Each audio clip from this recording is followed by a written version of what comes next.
Laure Manel, bonjour. Bonjour. Alors, nous allons parler de 5 heures en sursis. 5 heures en sursis, c'est le 10e roman chez Michel Lafon. Oui, tout 10e à roman. fait. Alors, pardonnez-moi, mais je n'ai pas lu les autres. Ils sont tous de ce gabarit. C'est le plus gros, on va dire, C'est le le plus plus gros. volumineux. Voilà. Donc, Oui, alors, c'est vrai que c'est un peu inquiétant au départ, mais je me suis aperçu à la lecture que ça se lisait comme un roman de 150 pages, euh, oui, il paraît. finalement. Alors, une histoire assez, je dirais simple, oui, parce que c'est une vie de famille avec le père, la mère, les deux enfants. Il y a la tante qui est là, et puis il y a également aussi la maman qui est assez présente. Une vie de famille qui semblerait aller plutôt bien, jusqu'au jour Mhm. où c'est le drame. Et ce Et drame, oui, c'est pas n'importe quoi. oui. Eh bien, un jour, la police débarque au moment du petit déjeuner pour placer en garde à vue la mère de famille. Donc forcément, oui. Et effectivement, là, c'est pas l'ami du petit déjeuner hein, qui arrive et c'est Oui. la police. Alors, stupéfaction Mhm. chez tout le monde, on se pose des questions. Bien sûr. Il y a une femme qui a été retrouvée assassinée. Il s'avère que cette femme est une connaissance, sinon une amie de Catherine, la maman, qu'elle voit notamment au yoga, au sport.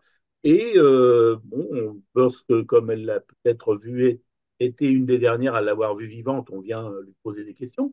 Mais Mhm. non, elle est réellement soupçonnée. Et au début du livre, juste longtemps, quasiment presque jusqu'à la fin, on va même se demander si elle est vraiment coupable. Et tout le monde se demande si elle est coupable, aussi bien à son entourage que le lecteur. Eh bien, oui. Même si pour moi, l'enjeu se situe pas forcément là, quand j'ai écrit le roman. Ce que j'avais envie de raconter, c'est surtout ce qu'allait devenir cette famille, quelle que soit la réponse à cette question, en fait. Alors effectivement, parce que c'est pas un polar dans le sens Non. habituel du policier. Mm. Même si on a envie de savoir et Ouais. qu'on se dit que peut-être il va y avoir un rebondissement à la Colombo et qu'on va s'apercevoir que bah, non, il y a eu une autre manipulation et un meurtrier qui va survenir. Alors oui, c'est cette famille qui va basculer à la fois dans je dirais, une forme étrange de nouvelle vie parce qu'il va falloir avaler ça. La couleuvre est quand même Mm. un petit peu grosse. Oui. Et chacun va le faire un petit peu à sa manière. C'est un roman, on pourrait dire, un peu choral, un peu polyphonique. Mm. Oui. Chaque personnage va un peu parler. Il y a un personnage central, c'est Anaïs, qui est la fille, l'adolescente. Elle écrit sous forme de journal. Elle écrit à son journal. Ben oui, parce que comme c'est une ado, elle a 13 ans, je trouvais que c'était le meilleur moyen pour elle de s'exprimer et pour le lecteur de la découvrir vraiment telle qu'elle est, c'est-à-dire sans filtre, hein. Un ado dans son journal, c'est vraiment sans filtre, ça peut dire tous les gros mots qu'il veut, enfin voilà. Et donc, oui, je trouvais que c'était vraiment la façon la plus intéressante, en fait, de découvrir ce personnage à travers voilà, sa voix dans ce journal. Sachant que le fils, par contre, Florian, qui est plus jeune, lui, Il on l'a écrit aussi, aussi à lui. l'écrit, voilà, mais au travers des lettres qu'il envoie à sa maman. Et les trois autres personnages sont aussi en narration à la première personne, mais par contre, entre guillemets, comme une narration classique à la première personne où ils racontent l'histoire eux-mêmes, alors à Alors, tour de rôle. ce qui est fabuleux dans cette histoire, c'est que alors j'ai l'impression que comme c'est une chape de plomb qui leur est tombée dessus, ils sont tous anéantis et ils sont tous Oui. solidaires. Oui, alors solidaire, mais il y a des petites frictions un petit peu parce qu'ils vivent pas les événements vraiment de la même manière. Enfin, en tout cas, entre Josette, qui est donc la mère de Catherine, la grand-mère d'Anaïs, et Anaïs, il y a des petits moments où elles ont un peu de mal à se comprendre parce qu'il y en a une qui est plutôt dans le soutien, enfin carrément dans le soutien, et l'autre qui est dans le rejet. Et donc, il y a un peu une culpabilisation des deux côtés de l'autre. La maman reste une maman, hein, même si sa fille Oui, a voilà, fait les pires horreurs ou son fils aurait fait les pires horreurs. Une maman reste une maman. c'est ça, Voilà. exact. Et puis la sœur, elle. Bon, elle avait un petit peu des doutes aussi quelque part. Elle était moins, peut-être un petit peu moins, euh, pas plus Moins réaliste surprise. sur la vie. Voilà, Oui. moins surprise. Oui, bah, comme c'était la confidente de Catherine, donc là on parle bien oui, de Nathalie, sa sœur qui elle vit par contre Nathalie, à oui. Grenoble alors que la famille vit du côté de La Rochelle. Oui, Nathalie, elle est plus au courant, on va dire. Enfin, en tout cas, ça a toujours été la confidente de sa sœur, donc elle en sait un peu plus que les autres et elle est, on va dire, moins étonnée que les autres. Alors d'où vient cette histoire? Parce que pour raconter tout cela avec, je dirais, à la fois les détails qui sont sur le monde carcéral, qui sont sur la psychologie de chacun, que l'on peut découvrir, effectivement, il faut avoir, j'allais pas dire vécu, mais il faut avoir quand même sacrément documenté pour pouvoir écrire cela. Ah bah oui, ça c'est sûr que j'ai fait beaucoup de recherches. J'ai lu, évidemment, y compris les témoignages, par exemple, de parents de criminels. J'ai lu, enfin j'ai écouté des podcasts d'affaires criminelles, par exemple, des chroniques judiciaires aussi, des livres sur la vie en prison, des livres aussi sociologiques sur ce que vivent les familles de personnes incarcérées. Et puis j'ai aussi assisté à un procès d'assises pendant plusieurs jours pour voir ce que c'est de l'intérieur. Donc tout ça, ça a en effet fait partie d'une grosse documentation qui m'a permis de, je pense, rendre cette histoire en tout cas aussi réaliste que possible. Alors, quand vous parlez de serial killer, de criminels de haute volée, là, on est sur une criminelle, c'est un crime passionnel, finalement, quelque part, Mm, c'est mm. une criminelle ordinaire, si tant est que le Oui, crime c'est ça. puisse être C'est ordinaire. ce que, oui, c'est ce que je voulais raconter. C'est comment éventuellement un jour quelqu'un peut basculer et passer à l'acte alors qu'il a rien, enfin quelque part rien n'aurait pu le laisser présager parce que c'est quelqu'un effectivement non seulement d'ordinaire mais même qui paraît un peu irréprochable, voire un peu parfait sur le papier, une femme bien sous tout rapport, qui effectivement aurait peut-être a priori mal tourné. 5 heures en sursis, il y a 6 personnages. Et Catherine, en fait, elle est hyper présente, évidemment, mais elle est un peu sur le En côté, off. elle s'exprime Voilà. peu. Voilà, elle s'exprime pas même, on va dire, et elle est hors champ. Et c'était un vrai parti pris, justement, de la placer hors du cadre. Parce que je voulais que, évidemment, qu'elle est le personnage central de l'histoire, puisque tous les faits, enfin, tout a rapport avec elle. Mais je voulais qu'on ne l'entende pas pour plein de raisons. Et aussi, bah, voilà, ce parti pris de faire parler les autres d'elle. Et surtout, ce qui m'intéressait, c'était le vécu des autres. C'était pas finalement le sien propre.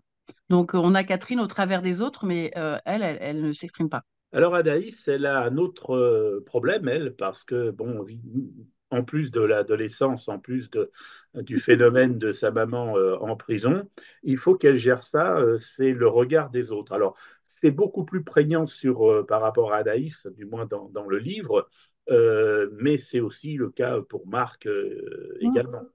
Mais oui, oui, parce qu'il se retrouve un peu dans une espèce de tourmente, déjà judiciaire, mais aussi un peu médiatique, puisqu'évidemment que l'affaire est mise en avant dans les journaux, dans les journaux télévisés aussi. Donc il se retrouve sorti de l'anonymat et un peu en proie aux rumeurs et comment dire, aux sentiments négatifs des autres. Donc il se retrouve effectivement avec des choses pas très sympathiques dans leur boîte aux lettres ou même sur les murs de leur maison. Et bon, ça, enfin, j'ai pas forcément inventé hein, quand je dis que j'ai lu les témoignages de parents de personnes qui ont été incarcérées. Ça se passe souvent comme ça, malheureusement. Alors l'histoire se déroule sur de nombreuses années, hein, de 2001 à 2022. Euh, et je dirais que bon, les années ont dû pas être longues pour les protagonistes, mais pour le lecteur, on passe très vite, on ne s'ennuie pas. Bah, les deux, trois premières années sont très détaillées, parce que c'est là qu'il y a vraiment les faits. Et après, oui, ça se distend, le temps se distend, et quelque part, voilà, j'ai raconté les dernières années de façon un peu plus resserrée pour que effectivement le livre ne fasse pas non plus 800 pages. Et puis je trouvais que ça avait pas, ça n'avait pas grand intérêt mais bon, j'avais quand même une bonne raison d'aller jusqu'au bout, donc voilà, il fallait que j'aille jusqu'au bout.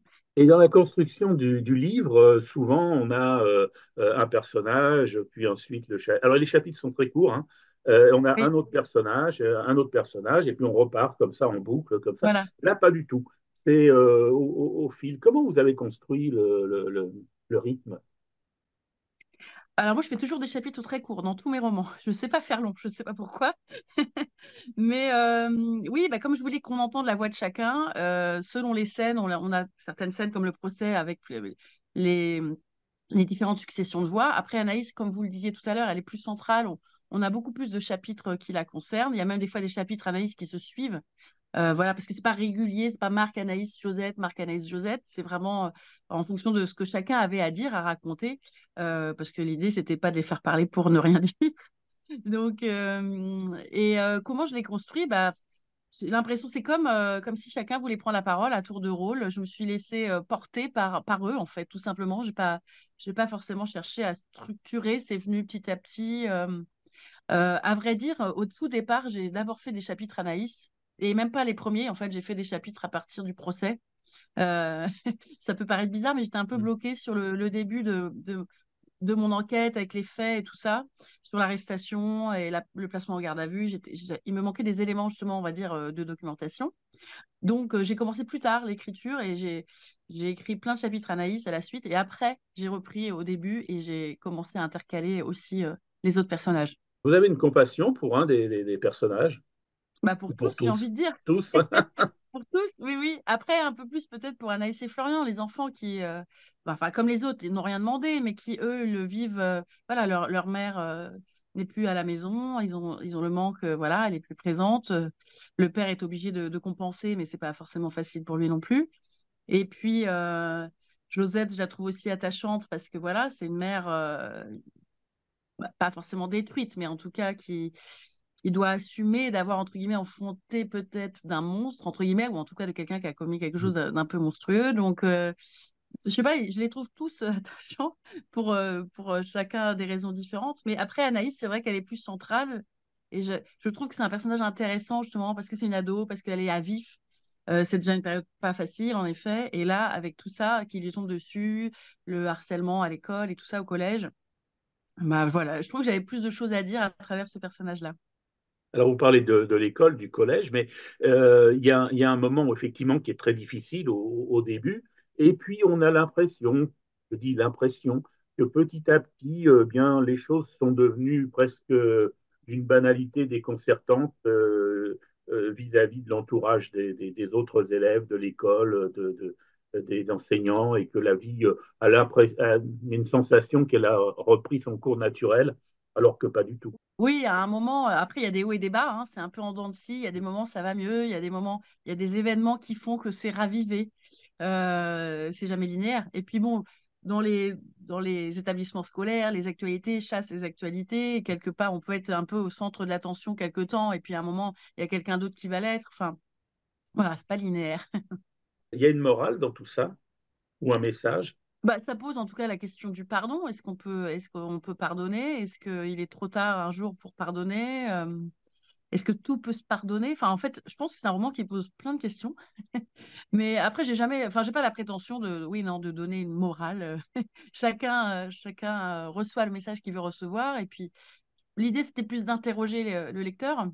Et a priori, par rapport au retour que j'ai, c'est un peu ce qui se passe. Les gens disent, bah oui, c'est vrai qu'on pense jamais à la famille d'un accusé, à ce qu'il vit, enfin, à ce que vit cet entourage. C'est un cataclysme pour lui aussi, en fait. On pense toujours à la victime et à la famille de la victime, ce qui est un peu logique, évidemment. Mais là, c'est un autre point de vue. Et souvent, les gens me disent, ah, mais oui, on n'avait pas pensé à ça. Oui, parce que là, j'allais dire, les grands absents, c'est la victime et puis sa famille. Hmm. Bah, j'en parle quand même. J'en parle quand Oui, même. Et c'est vrai qu'ils ne sont pas narrateurs de l'histoire, donc ils sont aussi un peu hors du champ de cette histoire. merci Voilà. beaucoup, Laure Merci. Manel. Donc, 5 heures en sursis, c'est publié aux éditions Michel Lafon. Et puis, n'ayez pas peur combien de pages? 476, 480. 400 de Ouais, l'épaisseur du bouquin, parce que ça se lit vraiment non vite, du moins très facilement, et on est pris dès le départ jusqu'à la fin. Et vous pouvez le lire comme un polar, vous pouvez le lire comme un roman de société, vous pouvez le lire de plein de manières différentes. Donc c'est ça qui est intéressant aussi dans ce livre. merci. Merci beaucoup, Laure Merci Manel. beaucoup. Merci à vous. Au revoir.